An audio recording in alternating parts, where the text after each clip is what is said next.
Hey guys, welcome to another episode of the Awesome Sunday Show. It's Pat here. It's going to be a solo episode, and it's going to be part 3 of our Comic-Con discussions. If you listened to the end of the last podcast, we mentioned that we would get this out during the week since Comic-Con happened last weekend, and we don't want to stretch this out too far while everything's fresh, because by the time this gets released, if we would keep it like that, I'm sure new information will come out. I'm doing this solo because Connor has not watched 3 of these shows or not anywhere close. So it just makes more sense for me to do it by myself without, spoiling a lot of things or, getting him too ahead of himself in the show.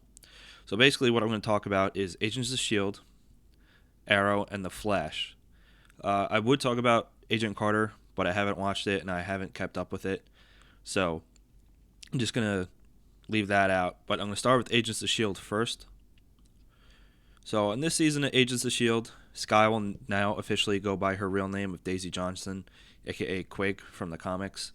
It was revealed last season that Skye's real name is Daisy Johnson, which was revealed by her dad, Cal. And in case you don't remember, Skye, and now Daisy, is an Inhuman. So we'll be seeing a lot of that. And some other big news is actors Luke Mitchell, who plays Lincoln, Nick Blood, who plays Hunter, Adrian Palicki, who plays Bobby, aka Mockingbird, and Henry Simmons, who plays Mac, have all been promoted to series regulars. So we'll be seeing a lot more of them, which is good because I think that they're really great in their roles last season. And then in the season finale, we saw a quick little small glimpse of Skye and Coulson holding a folder that said Caterpillar, aka Secret Warriors. So what that is, that's a secret team of gifted individuals that was in the comics assembled by Nick Fury, but now since Coulson is the director, it's going to be assembled by Coulson, and it's going to be led by Skye, or now Daisy. So it's definitely happening. That's been confirmed, and that's going to be really cool to see. It's basically, they might make it seem like the TV version of the Avengers. And while there's only one other member who's been confirmed for that already. That's Lash. He's also an Inhuman, and he's the only name we've been given of who would be on a Secret Warriors team. So I'm sure, episode to episode, we'll probably see Daisy trying to recruit members for the team. There's no word on the rest of the team members, as I said, so we don't know how much like the comics lineup will be, but it could be similar, could be very different. Well, I guess we'll just have to wait and see. And then, aside from Ward and the team he's assembling, S.H.I.E.L.D. is also going to face threats from Hydra, some rogue Inhumans, and then the increasing amount of Inhumans who are being exposed to the Terrigen crystals that ended up in the fish oil pills in the finale, in case you saw that. So basically what's going to happen with that is people who consume those are either going to be killed by it, much like any non-Inhuman earlier last season who was exposed to the Terrigen crystals, were basically turned to dust, or their Inhuman gene will be accessed and they'll gain some sort of powers, and whatever their powers will be, and they'll either accidentally cause destruction or will purposely cause destruction upon learning of their powers. But it's going to be up to S.H.I.E.L.D. and the Secret Warriors to basically keep that in check. And the second half of this season will have a tie-in with Captain America Civil War. This is not, this is standard because in the first season they had the tie-in with Captain America Winter Soldier. And then last season they had a small tie-in with Age of Ultron.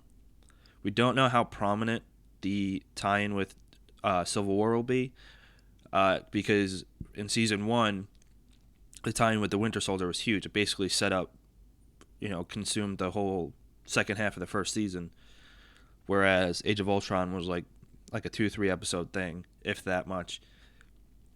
But Civil War is, going to be a huge movie. It's going to have huge implications, so I'm sure it'll affect a large portion of the second season. But as of right now, they haven't said how much. And that's basically all of the information we have for Agents of S.H.I.E.L.D. right now. And yes, Marvel was not really prominent at Comic-Con, but Agents of S.H.I.E.L.D. and Agent Carter were there, just not the movie universe and not Daredevil or anything else. So we don't have a full amount of information on Agents of S.H.I.E.L.D. right now. More will come out, as it's, gets closer to its release date, which I believe is in October. So yeah, keep following that, or as it gets closer and we get more information, we'll update that, of course. So now I'm going to move on to The Flash. So season 2 is going to start off a few months after the season 1 finale. That huge cliffhanger of the cataclysmic wormhole tornado thing. So I'm sure we'll get some satisfying conclusion to that. So basically, I'm going to name a few major additions to season 2. We already have our official big bad. It's going to be Professor Zoom. And we're told he's going to be faster and stronger than both Barry and the Reverse Flash. He hasn't been cast yet, so expect that in a few, next few months. We're also going to be introduced to characters. We're going to be introduced to the multiverse with characters from Earth 2. Most importantly, Jay Garrick, the original Flash. He's going to be played by Teddy Sears of Masters of Sex. Garrick will show up to warn Team Flash of impending danger. Could be Zoom. Could be something else. We don't know yet. We'll also be introduced to Wally West, a.k.a. the first Kid Flash and Barry's successor in the comics. He hasn't been cast yet, so still got to wait on that. But basically, just those announcements right there is basically like a speedster boner overload. Again, there's always potential for more. There's also a lot of speedsters that haven't been introduced, and who knows what will happen. I'm sure that they'll won't introduce a ton of them, but maybe hint at some, and then we'll see them. Maybe some more towards the end of the season. All I know is I'm really excited for Professor Zoom. He is just as awesome as the Reverse Flash, if not a little bit more sadistic. It depends on how they, how they write him. Zoom originally became an enemy in the Flash in the comics because he was Hunter Zolomon, who takes up the mantle. Professor Zoom wanted Wally West. They were partners on the police force, and he wanted Wally West to help him after he became paralyzed, take vengeance on the person who caused him to be paralyzed.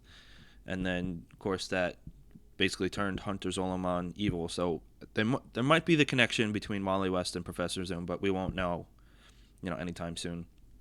We don't know if Wally West is going to have powers originally when he gets on the show. So we'll see.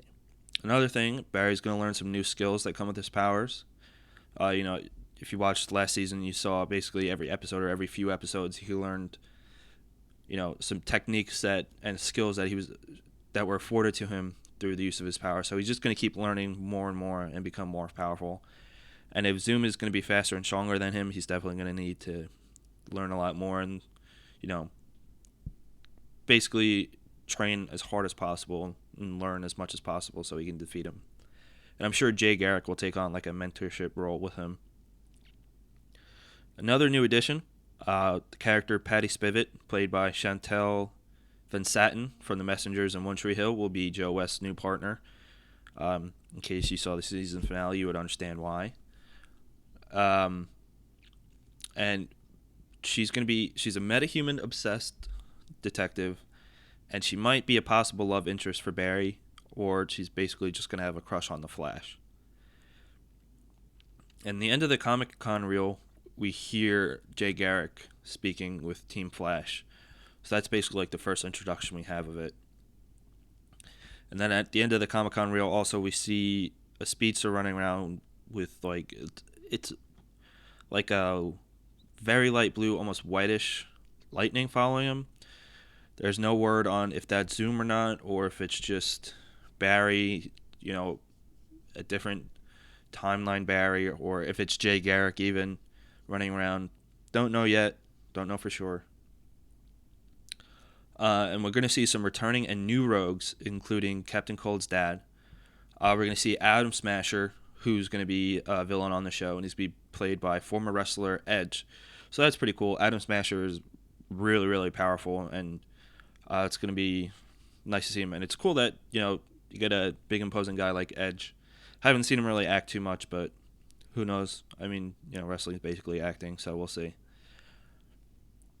The first few episodes of season 2 is going to explain why Robbie Amell, who plays Ronnie Raymond, aka the one half of Firestorm, is not signed on for Legends of Tomorrow, in case you've been keeping up with that and didn't know that. So we're going to get that addressed because Victor Garber is going to be on Legends tomorrow, but we don't know exactly for sure why Robbie Amell isn't.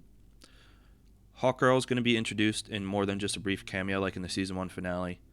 So it's basically the first half of the Flash and Arrow are gonna lay the groundwork into the setup for Legends of Tomorrow.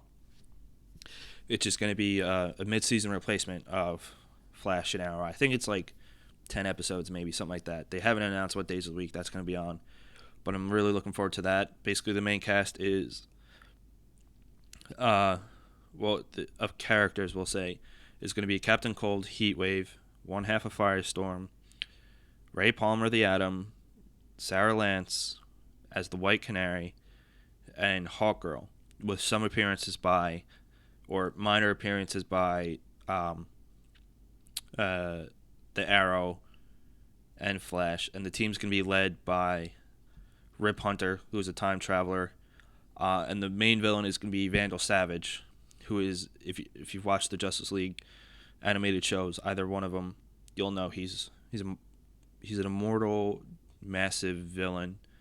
So it's going to be awesome to see that, and there's going to be a lot of time travel in the show. So I'm looking forward to that. There's also going to be another 2-part crossover for Flash and Arrow, 1 episode on each show, like there was last season. So look forward to that. And basically the producers have said they're going to try and do that at least once a year, every year if they can.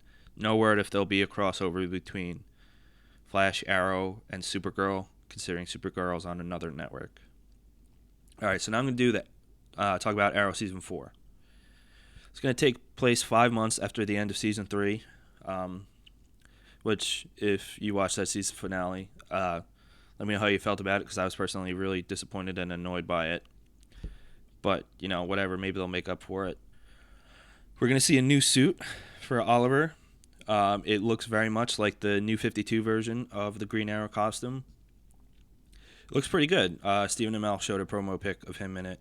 Looks pretty cool. There's also going to be some new names. Oliver's going to go from the Arrow to the Green Arrow, which is his comic book persona. And Starling City is going to now go by Star City, which, when Ray Palmer was first introduced last season, was part of his proposal. So we don't know, we'll see what leads to the name being changed. And Oliver going from Arrow to Green Arrow might have to do with, the final few episodes of Season 3 where the Arrow is being hunted. And the big bad of the season is going to be Damien Dark, played by Neil McDonough. I think that's how you say his last name. Which is great casting. He's a great actor. He plays he can play a villain really well, like he has in some of his roles. Most recently, you might notice him from Captain America: The First Avenger. I think he was on Agent Carter 2 a few times. And then Hive is also going to be extremely prominent this season, which Damien Dark has been hinted to be the leader of.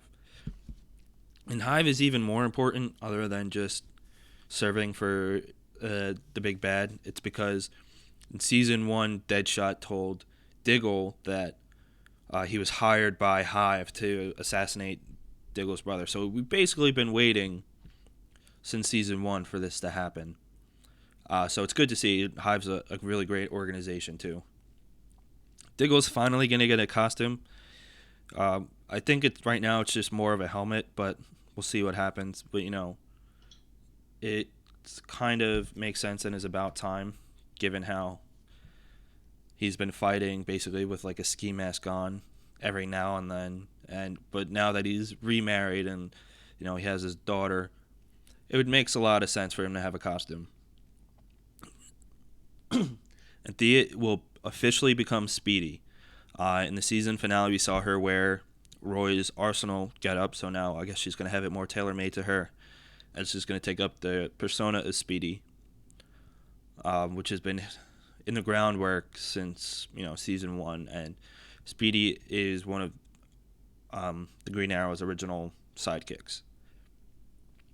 Another villain that we're going to see is Anarchy. Not sure when he's going to be introduced, and how many episodes it's going to be a part of. But Anarchy is he kind of bounces around from hero to hero as a villain. Like, he's been featured in Batman 2, so we'll see. And he's going to be played by Alexander Calvert from Bates Motel. So another new addition is going to be Mr. Terrific.